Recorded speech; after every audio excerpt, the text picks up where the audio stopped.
Ninth word, in the name of God, the merciful, the compassionate. So glorify God when you reach evening and when you rise in the morning, for all praise is His in the heavens and on earth, and towards the end of the day, and when you have reached noon. Brother, you ask me concerning the wisdom in the specified times of the 5 daily prayers. I shall point out only one of the many instances of wisdom in the times. Yes, like each of the times of prayer marks the start of an important revolution, so also is each a mirror to divine disposal of power and to the universal divine bounties within that disposal. Thus, more glorification and extolling of the all-powerful One of Glory have been ordered at those times, and more praise and thanks for all the innumerable bounties accumulated between each of the times, which is the meaning of the prescribed prayers. In order to understand a little this subtle and profound meaning, you should listen together with my own soul to the following 5 points. First point, the meaning of the prayers is the offering of glorification, praise, and thanks to Almighty God. That is to say, uttering glory be to God by word and action before God's glory and sublimity, it is to hallow and worship Him. And declaring God is most great through word and act before His sheer perfection, it is to exalt and magnify Him. And saying all praise be to God with the heart, tongue, and body, it is to offer thanks before His utter beauty. That is to say, glorification, exaltation, and praise are like the seeds of the prayers. That is why these 3 things are present in every part of the prayers, in all the actions and words. It is also why these blessed words are each repeated 33 times after the prayers, in order to strengthen and reiterate the prayer's meaning. The meaning of the prayers is confirmed through these concise summaries. Second point, the meaning of worship is this, that the servant sees his own faults, impotence, and poverty, and in the divine court prostrates in love and wonderment before dominical perfection, divine mercy, and the power of the eternally besought one. That is to say, just as the sovereignty of dominicality demands worship and obedience, so also does the holiness of dominicality require that the servant sees his faults through seeking forgiveness, and through his glorifications and declaring glory be to God proclaims that his sustainer is pure and free of all defects, and exalted above and far from the false ideas of the people of misguidance, and hallowed and exempt from all the faults in the universe. Also, the perfect power of dominicality requires that through understanding his own weakness and the impotence of other creatures, the servant proclaims, God is most great in admiration and wonder before the majesty of the works of the eternally. Besought one's power, and bowing in deep humility seeks refuge in Him, and places his trust in Him. Also, the infinite treasury of dominicality's mercy requires that the servant makes known his own need, and the needs and poverty of all creatures, through the tongue of entreaty and supplication, and proclaims his sustainers' bounties and gifts through thanks and laudation, and uttering all praise be to God. That is to say, the words and actions of the prayers comprise these meanings, and have been laid down from the side of divinity. Third point, just as man is an example in miniature of the greater world, and Surah Al-Fatiha a shining sample of the Quran of mighty stature, so are the prescribed prayers a comprehensive, luminous index of all varieties of worship, and a sacred map pointing to all the shades of worship of all the classes of creatures. Fourth point, the second hand, minute hand, hour hand, and day hand of a clock, which tells the weeks look to one another, are examples of one another, and follow one another. Similarly, the alternations of day and night, which are like the seconds of this world, a vast clock of Almighty God, and the years which tell its minutes, and the stages of man's lifespan which tell the hours, and the epochs of the world's lifespan which tell the days look to one another, are examples of one another, resemble one another, and recall one another. For example, the time of Fajr, the early morning, this time until sunrise resembles and calls to mind the early spring, the moment of conception in the mother's womb, and the first of the 6 days of the creation of the heavens and earth. It recalls the divine acts present in them. The time of Zuhr, just past midday, this resembles and points to midsummer, and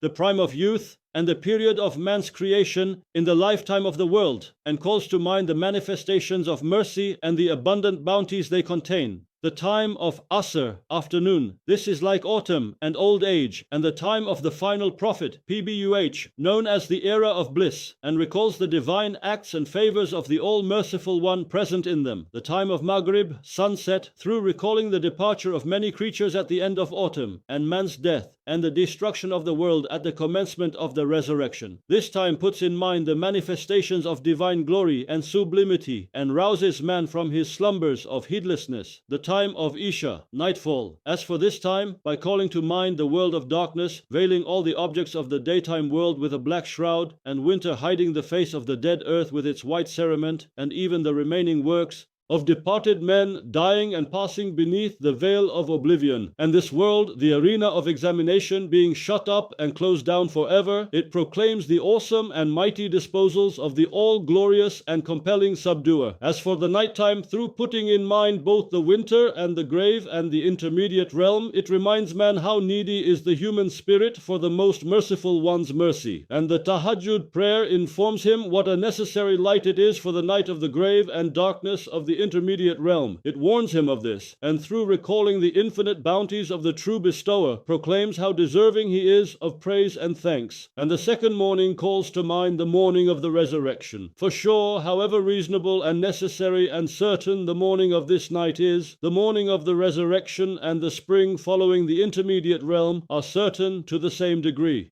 That is, just as each of these 5 times marks the start of an important revolution and recalls other great revolutions, so through the awesome daily disposals of the eternally besought one's power, each calls to mind the miracles of divine power and gifts of divine mercy of both every year and every age and every epoch. That is to say, the prescribed prayers, which are an innate duty and the basis of worship and an incontestable debt, are most appropriate and fitting for these times. Fifth point, by nature, man is extremely weak, yet everything touches him and saddens and grieves him. Also, he is utterly lacking in power, yet the calamities and enemies that afflict him are extremely numerous. Also, he is extremely wanting, yet his needs are indeed many. Also, he is lazy and incapable, yet life's responsibilities are most burdensome. Also, his humanity has connected him to the rest of the universe, yet the decline and disappearance of the things he loves and with which he is familiar continually pains him. Also, his reason shows him exalted aims and lasting fruits, yet his hand is short, his life brief, his power slight, and his patience little. It can be clearly understood from this how essential it is for a spirit in this state at the time of Fajr in the early morning to have recourse to and present a petition to the court of an all-powerful one of glory, an all-compassionate, all-beauteous one, through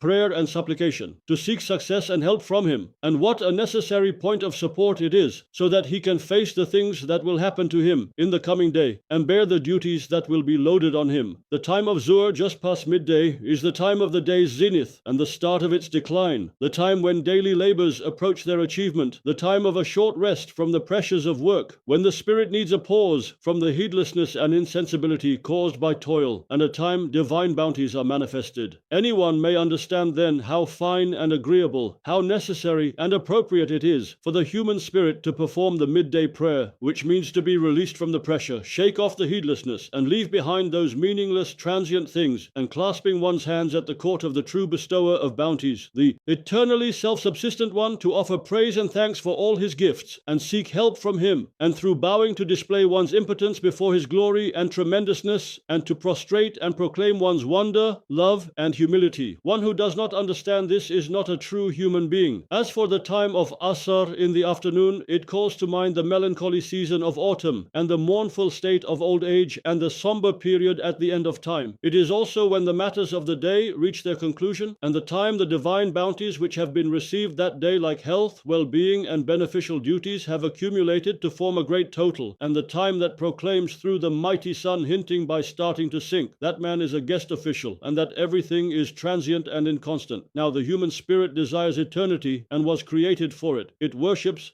benevolence and is pained by separation. Thus, anyone who is truly a human being may understand what an exalted duty, what an appropriate service, what a fitting way to repay a debt of human nature, indeed, what an agreeable pleasure it is to perform the afternoon prayer. For by offering supplications at the eternal court of the everlasting pre-eternal one, the eternally self-subsistent one, it has the meaning of taking refuge in the grace of unending infinite mercy, and by offering thanks and praise in the face of innumerable bounties, of humbly bowing before the mightiness of his dominicality, and by prostrating in utter humility before the everlastingness of his Godhead, of finding true consolation of heart and ease of spirit, and being girded ready for worship in the presence of his grandeur. The time of Maghrib at sunset recalls the disappearance amid sad farewells of the delicate, lovely creatures of the worlds of summer and autumn at the start of winter. It calls to mind the time when through his death man will leave all those he loves in sorrowful departure and enter the grave. It brings to mind when at the death of this world, amid the convulsions of its death agonies, all its inhabitants will migrate to other worlds and the lamp of this place of examination will be extinguished. It is a time which gives stern warning to those who worship transient, ephemeral, ephemeral beloveds. Thus, at such a time, for the Maghrib prayer, man's spirit, which by its nature is a mirror desirous for an eternal beauty, turns its face towards the throne of mightiness of the eternal undying one, the enduring everlasting one, who performs these mighty works and turns and transforms these huge worlds, and declaring God is most great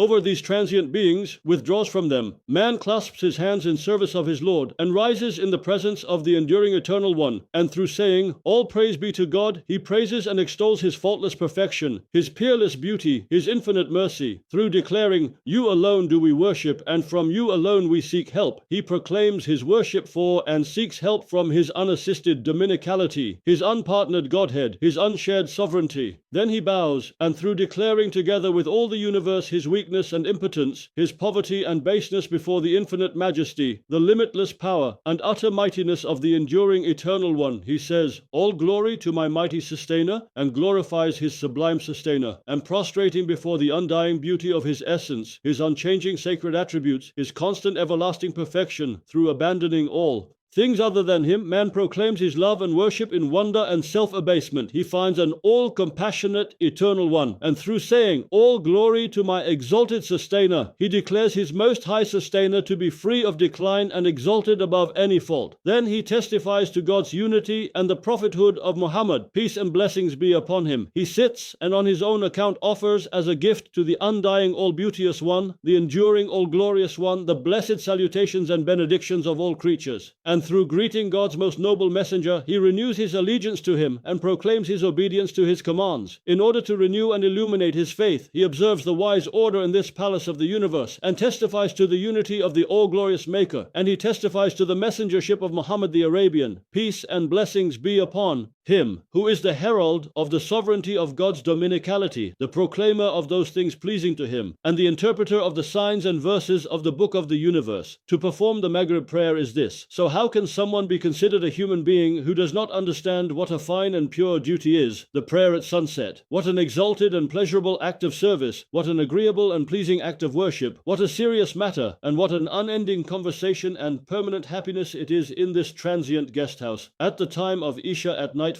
the last traces of the day remaining on the horizon disappear, and the world of night enfolds the universe. As the all-powerful and glorious one, the changer of night and day, turns the white page of day into the black page of night through the mighty disposals of his dominicality, it recalls the divine activities of that all-wise one of perfection, the subduer of the sun and the moon, turning the green-adorned page of summer into the frigid white page of winter, and with the remaining works of the departed being erased from this world with the passing of time, it recalls the divine acts of the Creator and life and death in their passage to another, quite different world. It is a time that calls to mind the disposals of the Creator of the heavens and the earth's awesomeness, and the manifestations of his beauty in the utter destruction of this narrow, fleeting, and lowly world, the terrible death agonies of its decease, and in the unfolding of the broad, eternal, and majestic world of the hereafter. And the universe's owner, its true disposer, its true beloved and object of worship can only be the one who with ease turns night into day, winter into spring, and this world into the hereafter, like the pages of a book, who writes and erases them and changes them. This situation proofs existence of a possessor of absolute power predominates all them. Thus, at nightfall, man's spirit, which is infinitely impotent and weak, and infinitely poor and needy, and plunged into the infinite darkness of the future, and tossed around amid innumerable events, performs the Isha prayer, which has this meaning. Like Abraham, man says, I love not those that set, and through the prayer seeks refuge at the court of an undying object of worship, an eternal beloved one. And in this transient world and fleeting life and dark world and black future, he supplicates an enduring, everlasting one, and for a moment of unending conversation, a few seconds of immortal life, he asks to receive the favors of the all-merciful and compassionate one's mercy and the light of his guidance, which will strew light on his world and illuminate his future and bind up the wounds resulting from the departure and decline of all creatures and friends.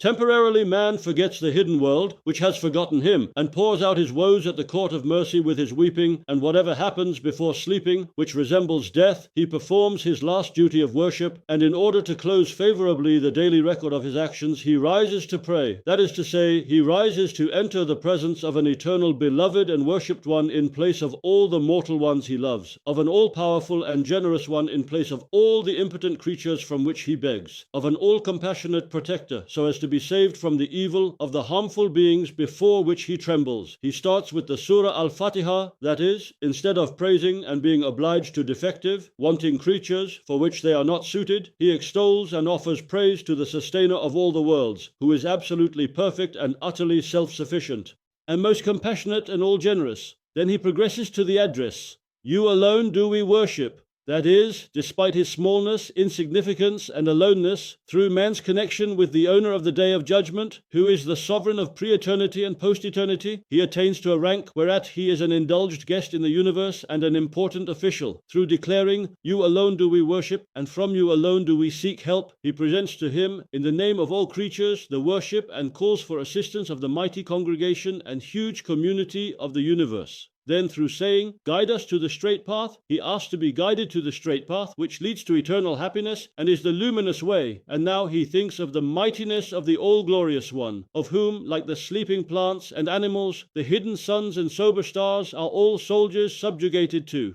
his command, and lamps and servants in this guest house of the world, and uttering, God is most great, he bows down. Then he thinks of the great prostration of all creatures, that is when, at the command of Be, and it is for all the varieties of creatures each year and each century, even the earth and the universe, each like a well-ordered army, or an obedient soldier, is discharged from its duty, that is, when each is sent to the world of the unseen, through the prostration of its decease and death with complete orderliness, it declares, God is most great, and bows down in prostration, like they are raised to life, some in part and some the same, in the spring at an awakening and life-giving trumpet blast from the command of Be, and it is, and they rise up and are girded ready to serve their Lord. Insignificant man too, following them, declares, God is most great in the presence of the